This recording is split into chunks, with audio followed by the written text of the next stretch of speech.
E assim a gente começa aqui o episódio 4, sejam muito bem-vindos, meus queridos e minhas queridas felas. Estamos aqui agora que acabou o horário de verão, faculdade à noite. A gente teve aulinha de farmaco agora e vambora, né?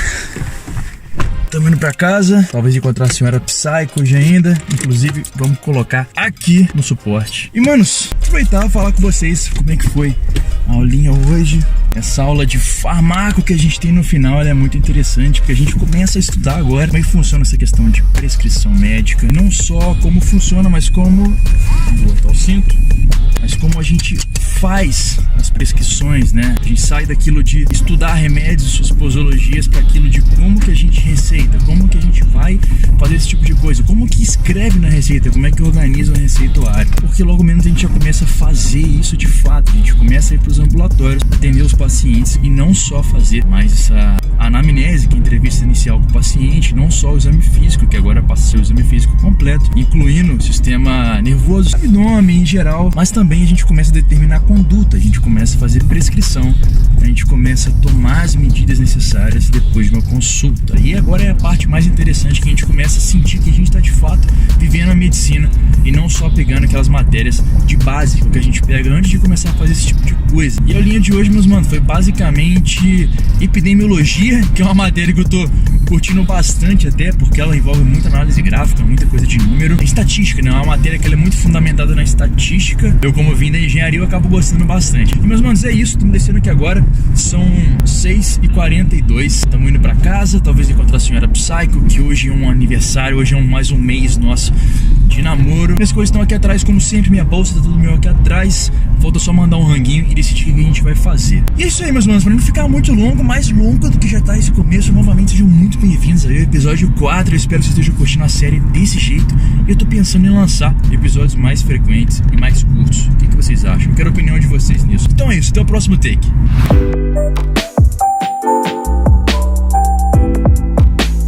Voltamos aqui direto pra sexta-feira. Eu vou aproveitar e vou fazer um relato pra vocês. Aquele momento que a gente mostra que, no fim das contas, nem tudo são flores. Essa semana eu devo ter comido alguma coisa, mais ou menos lá pro mês da semana mesmo, ou até mesmo no fim de semana passado, enquanto tava terminando de gravar o episódio anterior. Alguma coisa não deve ter me feito muito bem. Eu fiquei mal, bem mal alguns dias. Tava com o estômago muito ruim, tava com o trato gastrointestinal muito ruim, muito inchado, muito incomodado, não conseguia comer direito, consequentemente acabei não conseguindo treinar direito. Meus manos, tem algumas vertentes da neuroendocrinologia que dizem que o nosso intestino é equivalente a um segundo cérebro. Pela minha presunção de estar com a virose alguns dias atrás, provavelmente estava com algum problema no meu trato gastrointestinal e isso afetou diretamente meu humor. Pra vocês terem ideia, só agora que eu tô voltando a ficar com um humor legal agora na sexta-feira. E isso tudo por causa de uma provável virose e um desconforto no trato gastrointestinal, que afeta diretamente o nosso humor, na verdade. Voltando aqui, viemos do treino lá, treininho foi costas, fazendo trapézio junto, bíceps junto. E como esse episódio tá tendo pouca coisa de treino, pouca coisa de rotina, até porque foi uma semana que eu não tive aula de geriatria, foi uma semana que eu não tive aula de emergência, então mesmo durante o fim da semana agora, que normalmente é a época da semana que eu mais gosto de gravar, porque eu já tô ficando um pouco mais descansado, não teve aula, então consequentemente acabou tendo menos coisa de rotina. Mas como eu entrei num ponto interessante no que eu falei com vocês antes, inclusive vai ser o assunto central desse episódio daqui pra frente, eu fiz umas comprinhas visando minha imunidade. Porque, como eu falei com vocês, comi alguma coisa que me fez mal com o intestino, isso acabou afetando minha imunidade, consequentemente meu humor. Então, estou tentando recobrar isso. Então, eu quero mostrar pra vocês. Básico, sem mistério. Farinha já veio pra vitamina mesmo. Acaba entrando nesse meio por conta das fibras. E fibras, elas criam um ambiente ideal para replicação de bactérias, inclusive bactérias boas, né? Na verdade, a gente come fibras para poder servir como um prebiótico para nossas bactérias intestinais, que são boas pra gente. Maçã verde para poder fazer a famoso mingauzão, que eu aprendi com o nosso querido Felacai Botura, meu irmãozão. Tomatinho para comer uma salada. Pra não ficar só naquele negócio de peixe com arroz, a gente vai colocar uma saladinha também, com tomate, um alface, cebolinha, que eu gosto muito de cebolinha. E, mano, isso aqui é basicamente por fibras, para poder aprimorar a proliferação das bactérias benéficas do nosso trato gastrointestinal em geral. E aqui algumas coisas normais que já vão na minha vitamina, não o azeite, óbvio, minha vitamina não vai azeite, mas o mel que vai na vitamina, um chazinho pra gente tomar hoje também. E o azeite que tava numa promoção muito boa aqui, cara, tava R$5 abaixo do preço dele. E o Yakultzinho, meus manos, é uma fonte, vamos dizer assim, uma fonte relativamente legal de probióticos. Existem escolhas melhores, como kefir de leite, até alguns iogurtes, mas é como eu disse, como eu respondi inclusive num comentário em algum dos vídeos aí, tem açúcar sim, de fato, mas 11 gramas de açúcar num negocinho desse aqui, 11 gramas de carbo, não necessariamente açúcar, 11 gramas de carbo no potinho desse aqui, pra mim, e eu treino pesado, eu tenho uma rotina corrida, isso aqui não é nada. Então, pela relação de gosto que isso aqui tem e o benefício que traz, pra mim é vantajoso, e eu sinceramente acredito que pra muita gente não vai ser algo prejudicial, igual o pessoal fala. Já a gente volta aqui, eu quero falar com vocês sobre imunidade, pH sanguíneo, eu quero falar algumas coisas com vocês, puxando um pouco esse lado da influência do sistema imunológico, do sistema gastrointestinal no humor e afim. A gente vai entrar nesse assunto agora também, que é muito interessante. Então é isso aí. E voltamos aqui para esse formato um pouco diferente. E você, meu querido e minha querida Fela, se viu o teaser lá, vai acabar se familiarizando um pouco, porque o começo do teaser foi nesse formato, nesse lugar, com essa mesma iluminação. E como eu ainda não tô 100%, ainda não tô na melhor condição possível para eu gravar a rotina, eu vou compilar de um jeito simples, do jeito rápido, para vocês poderem entender algumas coisas relacionadas à imunidade e algumas curiosidades também, de um jeito bem interessante para vocês. Meus manos, não deveria ser novidade para ninguém que a imunidade, nossa capacidade do nosso sistema imunológico, a gente ficar saudável, da gente não contrair doenças ou combatê-las com eficiência, de que isso é muito intimamente relacionado à nossa flora bacteriana, né, que é a nossa microbiota intestinal, as bactérias que fazem parte do nosso sistema digestivo, né, não só a parte alta, mas também o nosso trato gastrointestinal baixo. E só para vocês terem ideia, quando a gente está com um balanço favorável de bactérias no nosso intestino, porque a gente tem que saber primeiro, a gente tem bactérias boas e bactérias ruins, né? Bactérias boas são aquelas que trazem benefícios pra gente, que elas participam da digestão, elas ajudam na absorção de vitaminas, etc. E as bactérias ruins são aquelas bactérias que elas nos trazem malefícios, obviamente. Na verdade, a gente pode também sofrer malefício de bactérias que elas são benéficas caso a nossa saúde esteja prejudicada, né? Caso a gente esteja com a imunidade debilitada. Mas isso aí já é mais para caso específico, por exemplo, de pessoas pacientes imunodeprimidos. HIV é um grande exemplo. E, meus manos, vamos lá, uma curiosidade dentro disso. Quando a gente fala de humor, depressão, ansiedade, a gente remete muito a alguns neurotransmissores, como por exemplo dopamina e serotonina. Serotonina sendo muito associada à questão da depressão e a dopamina mais associada à questão da ansiedade ali, seja pelo excesso ou pela falta. Já a serotonina, quando acontece a falta dela, já é muito associado a casos depressivos e afins. Não só a questão de produção, mas também a questão de sensibilidade. Mas isso aí é coisa para outro vídeo. Mas uma coisa interessante para falar aqui, que vocês sabiam que tipo 95% da serotonina do nosso corpo, ela é produzida no trato gastrointestinal, ou por células da mucosa, seja do estômago, do intestino, etc. Ou pelo plexo mioentérico, meus manos, que são os nervos que eles ficam em volta do nosso trato gastrointestinal. Quando eu falar do trato, imaginam que é toda a porção, desde esôfago na garganta, até estômago, intestinos e etc. E esse plexo nervoso é uma rede de nervos que ela fica em volta do nosso trato gastrointestinal toda, que também controla a liberação de serotonina. Já viu quando você comeu, que você está de barriga cheia, que você tem aquela sensação, aquela puta plenitude, aquela sensação de bem-estar, que você acabou de comer, que você está alimentado, está de barriga cheia? E, meus manos, essa sensação, ela surge porque você acabou de ter um rush de serotonina. Você teve uma liberação massiva de serotonina e essa sensação boa vem por conta disso. Essas células do nosso trato gastrointestinal, elas respondem muito também por distensão. Então, se você está comendo alguma coisa e você encheu o seu estômago, essa distensão estomacal vai liberar serotonina e você vai se sentir melhor. E por que refeições líquidas não ajudam tanto assim? Porque a gravidade te atrapalha, né? Elas descem mais rápido do seu estômago para o seu intestino e elas têm menos capacidade de distender o seu estômago, afinal elas são líquidas, então elas vão descer pelo primeiro lugar que elas encontrarem ali, né? E quando a gente fala sobre coisas que vão fortalecer o nosso sistema imunológico, muita gente surge com um milhão de teorias, 1 milhão de coisas que iriam funcionar, algumas de fato até funcionam, mas muitas delas acabam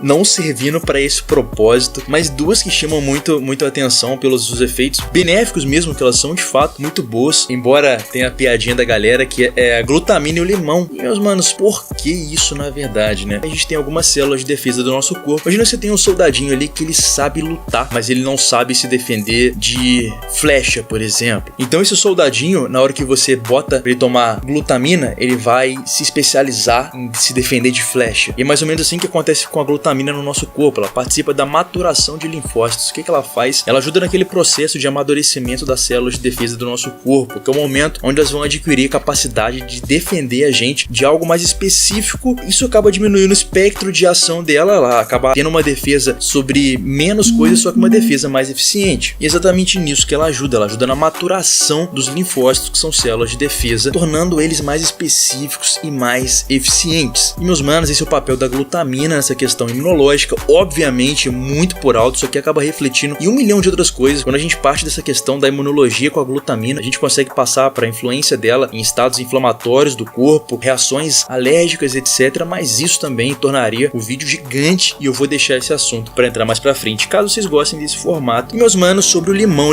tem uma coisa muito interessante. Quando o pessoal fala do limão, é engraçado que a gente escuta a justificativa mais comum, que é o limão, ele é para alcalinizar o sangue. Mano, é muito engraçado isso, porque quando a gente para pra ver, imagina o seguinte: o pH do nosso sangue, ele é 7,4, ele tem um desvio padrão de 0,05 ali, que eu quero dizer, ele é 7,4 em condições normais e ele vai até 7,35, 7,45, é mais ou menos quanto que o pH do nosso sangue varia em situações assim saudáveis. E quando a gente imagina um limão deixando o sangue básico, não faz muito sentido, porque a gente tem alguns mecanismos que o nosso corpo usa para contrabalancear qualquer coisa que a gente jogue para dentro que vai mudar o pH do nosso sangue. Eu já vou entrar nisso para explicar para vocês quais são os mecanismos. Uma coisa que eu quero que vocês entendam agora é o seguinte: eu não tô querendo dizer que o limão não é bom. O limão, ele é excelente, mas por outras propriedades. O limão não é capaz de alcalinizar o seu sangue. Eu já vou explicar por quê. Então, só para poder finalizar a questão do limão em si, por que o limão seria bom, meus queridos felas? Vocês já ouviram falar em radicais livres? Radicais livres são espécies reativas de oxigênio. Imagina uma coisa comigo aqui: o nosso corpo usa oxigênio para milhares e milhares de reações e obviamente alguma hora algum desses oxigênios vai ter algum defeito em alguns elétrons ali. Enfim, vocês não precisam entender esses detalhes do funcionamento disso, a não ser que você seja alguém da área de nutrição, que você queira trabalhar nisso a fundo, ou alguma outra área médica ou de alguma outra área da saúde e queira trabalhar isso a fundo. Mas de qualquer forma, o que é importante que vocês entendam é que radicais livres é quando esse oxigênio ele buga, vamos dizer assim. O nosso corpo usa muito oxigênio e eventualmente alguns deles bugam, e quando ele buga, ele tem a capacidade de destruir outras células. Imagina uma célula nossa, desde uma célula muscular nossa, que a gente destrói quando a gente está treinando, até uma célula do seu fígado, que está lá de boas fazendo a função dela. Quando as nossas células elas são rompidas por algum agente externo, que não seja porque ela está programada para morrer, porque às vezes as células elas têm a vida útil delas, elas vão morrer e pronto, mas quando elas não morrem sozinhas, mas quando elas morrem porque elas são atacadas, são destruídas, é como se elas tocassem um alarme. Elas liberam vários sinalizadores químicos que indicam que ali aconteceu um dano celular. São como se realmente a célula explodiu, tocou uma sirene para avisar para o corpo que ali teve um dano, e ali todo o sistema de recuperação daquele tecido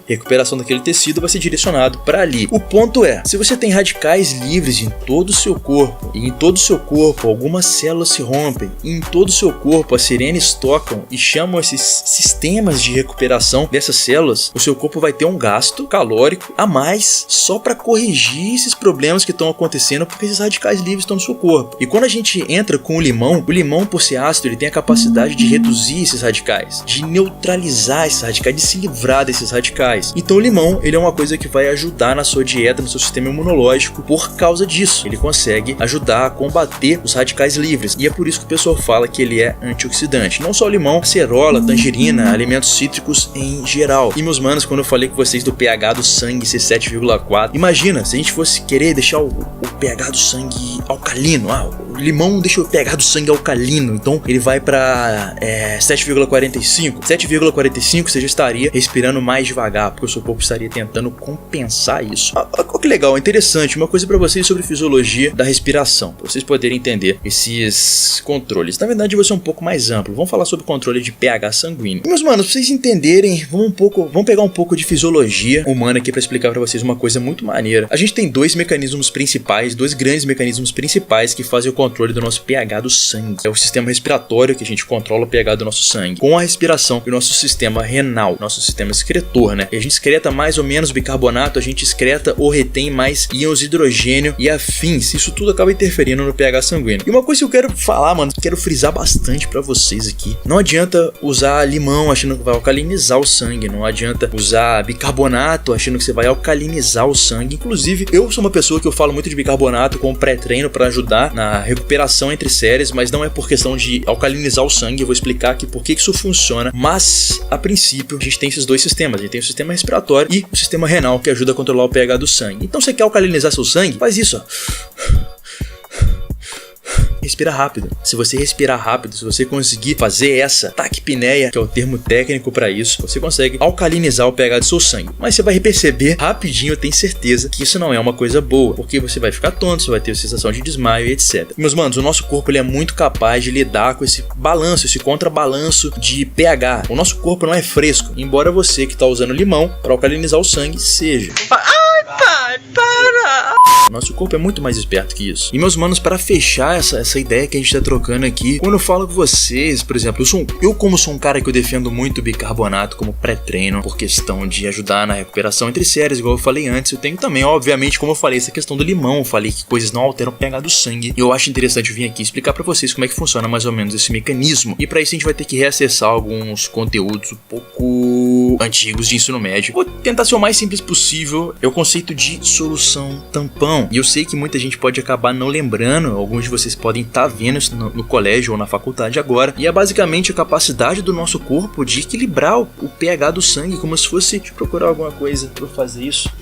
A capacidade do nosso corpo de equilibrar o pH do sangue. Eu achei essa régua aqui, eu vou usar a régua como exemplo, ilustrar para vocês poderem entender quando eu começar a entrar no conceito de íon. Sal de cozinha. Vão na cozinha, pega um sal de cozinha. Você tá vendo ele, você tá vendo o cristal dele. Pega um pouquinho só de sal de cozinha, joga na água e mexe. Você não vai ver mais o sal. Por quê? Ele saiu daquela forma sólida e agora ele forma íons. Ele tá na água ali, só que ele tá tão pequenininho que você não vê. Entendam isso. O sal de cozinha ali, ele, vamos dizer assim, de uma maneira bem grosseira, não tem função, mas quando ele tá na água em forma de íons, ele tem função. O que eu quero dizer com isso? A gente vai pegar a nossa balancinha aqui, que é o pH do sangue, que o ideal é quando ela fica equilibrada. O nosso corpo, ele tem, de um lado aqui, ácido carbônico no nosso sangue. De um lado, ácido carbônico, de outro lado, bicarbonato de sódio. Só que independente da quantidade de bicarbonato de sódio, o nosso corpo não fica com pH alcalino. O que vai fazer a gente ficar ou ácido ou básico é quanto o corpo vai precisar quebrar esse ácido para ficar ácido e quebrar esse bicarbonato para ficar básico. Então o que eu quero dizer com isso? Se a gente tem um estoque baixo de bicarbonato, se o nosso corpo estiver ficando ácido, vamos dizer, por um ácido lático do músculo que você está treinando e o movimento, a contração muscular está gerando ácido lático e você precisa neutralizar esse ácido lático com alguma base, que é o bicarbonato, se você tiver pouco bicarbonato no seu sangue, o seu corpo vai pegando, vai quebrando esse bicarbonato até que chega num ponto que ele não consegue mais pegar esse bicarbonato a tempo na mesma velocidade que o corpo está precisando desse bicarbonato. Então o que acontece? Você para o exercício por dor, por acúmulo de ácido lático. Quando você toma bicarbonato antes, tem que ser pouco tempo antes, logo antes de treinar, cerca de 5, 10 gramas mais ou menos, já é uma dose bem legal. Depende muito do peso também da quilagem do indivíduo, mas normalmente essa dosagem não costuma trazer muitos problemas. E quando você faz essa suplementação com bicarbonato de sódio, você aumenta esse montinho do básico aqui que o seu corpo pode pegar quando ele precisa. Então ele consegue gerar mais ácido e neutralizar esse ácido, porque ele tem mais reserva para poder pegar. Por isso que o bicarbonato, ele é útil mesmo ele não alterando o pH do sangue. Porque não é simplesmente a gente tomar bicarbonato e o sangue fica básico. Primeiro porque os íons circulantes, ou seja, na hora que a gente absorver o bicarbonato e que a gente tiver os íons do bicarbonato circulando ali, o nosso corpo automaticamente vai ionizar o ácido também para poder neutralizar ao mesmo tempo. Porque automaticamente, a hora que a gente toma o bicarbonato, que ele cai no nosso sangue, o nosso corpo pega esse montinho do ácido, quebra um pouquinho para equilibrar esse bicarbonato que entrou a mais. Então não adianta a gente tomar bicarbonato ou tomar limão achando que a gente vai alterar o pH do sangue com qualquer uma dessas medidas, sendo que o nosso corpo, ele é muito mais esperto que a gente. Igual eu falei antes, o seu corpo não é fresco, embora você seja. E, meus manos, foi mais ou menos isso. Muitos conceitos que eu acabei abrindo aqui. Consequentemente, não consegui detalhar muitos deles, mas a base daí, essas são algumas coisas interessantes para vocês saberem, para vocês poderem entender alguns conceitos que eu vou abordar por aqui, que eu já abordei, que eu quero continuar aprofundando nos próximos vídeos, não nesse formato aqui, obviamente, mas ir incluindo na rotina, pra poder falar de algumas coisas de rotina pra vocês. E está sendo o episódio 4, eu peço 1 milhão de desculpas pra vocês, caso vocês estivessem imaginando que seria diferente, eu também estava imaginando, mas acabou que esses dias eu realmente não estava bem, por conta disso que eu falei com vocês. Uma observação, eu vou contar uma curiosidade sobre mim em alguns dos próximos episódios, na minha época de competição, que meu psicológico ficava muito ruim por causa de refeições lixo, e eu vou detalhar pra vocês isso em algum próximo episódio. Agradeço demais vocês pela atenção. Vou terminar esse episódio aqui assim, deixa aqui embaixo o que vocês acharam, se de vez em quando rolar um episódio desse assim, vocês vão gostar ou não, mais expositivo, com mais informações assim, mais informações técnicas, etc. É isso aí, meus manos, espero que vocês tenham curtido o vídeo aqui. Se curtiu, deixa aquele like aqui embaixo, comenta o que vocês acharam, compartilha com seus amigos, dá aquela moral pra gente. Quer ensinar pra alguém esse básico do básico de imunologia, de regulação de pH do sangue, que também está muito relacionado a sistema imunológico também, já manda pros amigos. E é isso aí, espero vocês no próximo episódio. Grande abraço do Mano Psycho, tamo junto e vamos nessa.